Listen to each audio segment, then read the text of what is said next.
कुछ है जो तुमसे अब तक अज्ञात है। अनंत ब्रह्मांड, 7 द्वीप, 9 खंड, ये सब मेरी ही रचनाएं हैं। तुम सभी आत्माएं इस मृत्यु लोक में भयंकर दुखी हो, कष्ट पर कष्ट उठा रहे हो और इन दुखों से मुक्त होने के लिए तथा सुख को प्राप्त करने के लिए मंदिर, मस्जिद, चर्च और गुरुद्वारों में मुझे ढूंढ रहे हो। जब से तुम मुझसे बिछड़े हो तभी से मुझे खोजने की कोशिश कर रहे हो। असंख्य युग बीत गए लेकिन फिर भी तुम मुझे पहचान नहीं पा रहे हो। मैं आता हूं और ज्ञान देकर चला जाता हूं। जो मेरा ज्ञान समझते हैं वो मेरे साथ परम धाम चले जाते हैं। पर अब इस कलयुग में तुम्हें फिर से मुझे पहचानने का अवसर मिला है। अब मत चूकना बच्चों। इस बार अगर फिर से भ्रमित हो गए तो ना जाने कितने और युगों तक यूं ही भटकते रहोगे। बच्चों, मैं अपना भेद बताता हूं।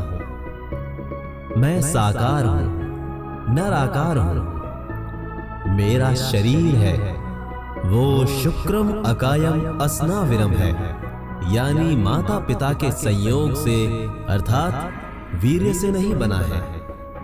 इसलिए वेदों में मुझे शुक्रम अकायम असनाविरम कहा गया है।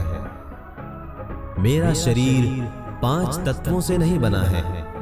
मेरा विदेही शरीर यानी विलक्षण शरीर है, इसलिए मुझे विदेही भी कहते हैं।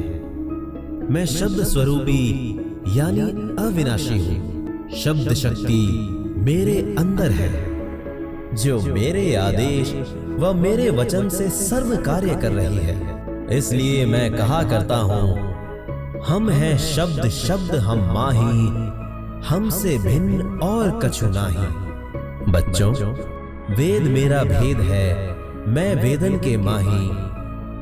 जौन वेद से मैं मिलूं वो वेद जानते नहीं।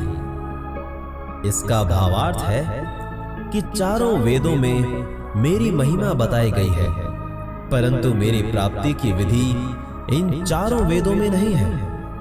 वो 5वां वेद सूक्ष्म वेद है जिससे मैं प्राप्त होता हूं। वो ज्ञान इन वेदों में नहीं है। मेरी बहुत सारी जानकारी और महिमा इन चारों वेदों में सटीक है। बच्चों, यदि तुमको यकीन हो तो सुन लो बात मेरे पते की। मेरा पता है, मैं परमेश्वर सबसे ऊपर के लोक में रहता हूं। मैं सबका देव यानी देव सम्राट, मैं परमेश्वर हूं। सतलोक यानी उस निज धाम में मेरा सिंहासन है। यहाँ मैं राजा के समान सिंहासन पर विराजमान हूं। बच्चों, मेरे द्वारा ही ये सर्व सृष्टि बनाई गई है।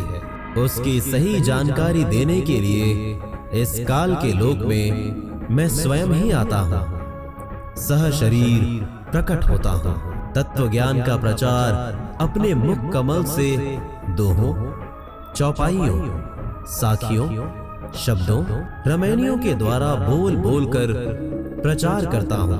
वो तत्व ज्ञान यानी सूक्ष्म वेद होता है। मैं चारों युगों में लीला करता हूं। शिशु रूप धारण करके आता हूं, कमल के फूल पर प्रकट होता हूं, जिस कारण से मैं नारायण भी कहलाता हूं। जब मैं शिशु रूप धारण करके आता हूं तो उस समय मेरी परवरिश की लीला कुंवारी गायों से होती है। कुंवारी गाय का दूध पीता हूं। मैं चारों युगों में ऐसी ही लीला करता हूं। वैसे भी मैं अनेक स्थानों पर कभी कभी प्रकट हो जाता हूं। कहीं जिंदा महात्मा के रूप में, कभी किसी संत के रूप में, तो कहीं किसी अन्य वेश में। इस तरह मैं ऐसी लीलाएं करता ही रहता हूं। बच्चों, मैं चारों युगों में आता हूं। सतयुग में सत्सुकृत का टेरा, त्रेता नाम मुनिंद्र मेरा, द्वापर में करुणामय कहाया, कलयुग नाम कबीर धराया। सतयुग त्रेता द्वापर में कोई अन्य धर्म नहीं था, इसलिए एक ही भाषा संस्कृत ही चलती थी। और जब मैं संवत 1455 में ज्येष्ठ शुद्धि पूर्णमासी को सन 1398 में जम्बू द्वीप भारत के पवित्र शहर काशी में लहरताला तालाब में एक शिशु के रूप में प्रकट हुआ।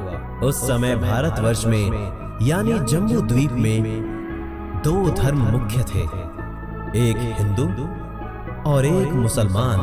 हिंदू संस्कृत भाषा जानते थे और मुसलमान अरबी भाषा।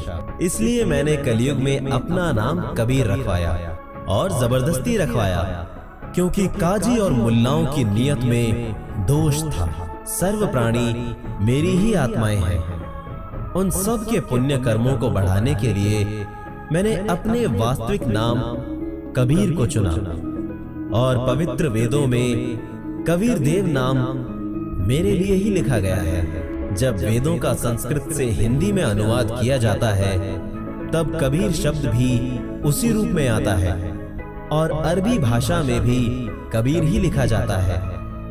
इसी कारण से मैं कबीर नाम से प्रसिद्ध हूँ। मैं अपनी सुनियोजित योजना के तहत ही रखवाता हूँ। इस लीला के अतिरिक्त मैं कभी भी कहीं भी अन्य साधु वेश में या अन्य वेशों में प्रकट होकर ज्ञान देता रहता हूँ। बच्चों, जब मैं काशी में प्रकट था, सशरीर आया था, 120 वर्ष तक लीला की। उस समय मेरा मुख्य शिष्य धनी धर्मदास हुआ था। उसको मैंने कहा था, धर्मदास, काल मेरे नाम से 12 पंथ चलाएगा। 12वें पंथ का जो प्रवक्ता होगा उसको यानी गरीबदास जी को मैं मिलूंगा और 12वें पंथ में मेरी वाणी प्रकट होगी। मेरा यथार्थ ज्ञान संत गरीबदास के द्वारा वाणियों के माध्यम से प्रकट होगा।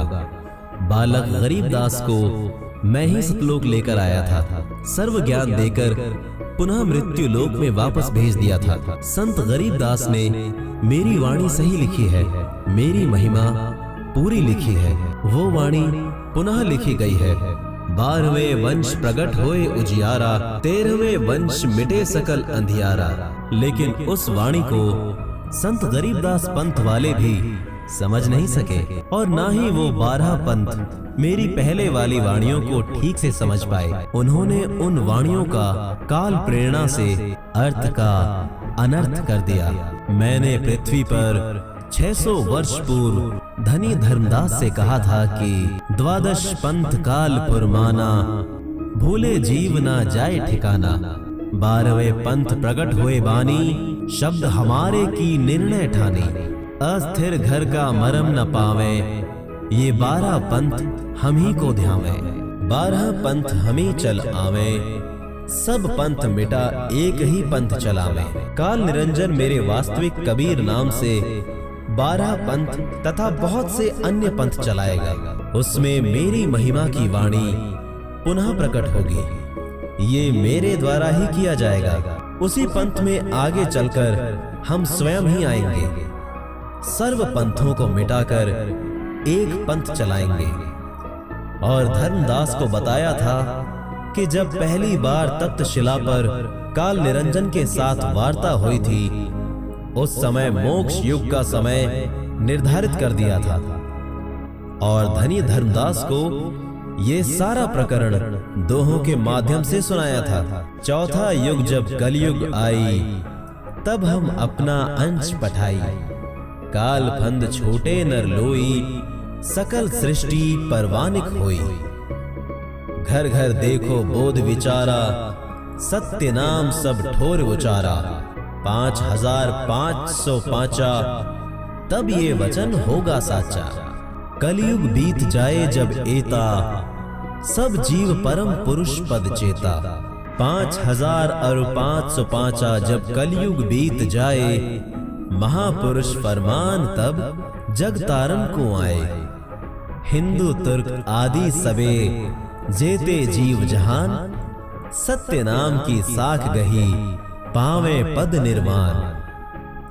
यथा सरित गण आप ही, मिले सिंधु में धाये, सत सुकृत के मध्य तिमी सभी पंथ समाये। जब लग पूर्ण होए नहीं, ठीक का तिथि बार, कपट चातुरी तब ही लो, स्वसम वेद निर्धार। सभी नारी नर शुद्ध तब, जब ठीक का दिन आवंत, कपट चातुरी छोड़ के शरण कबीर कहंत। एक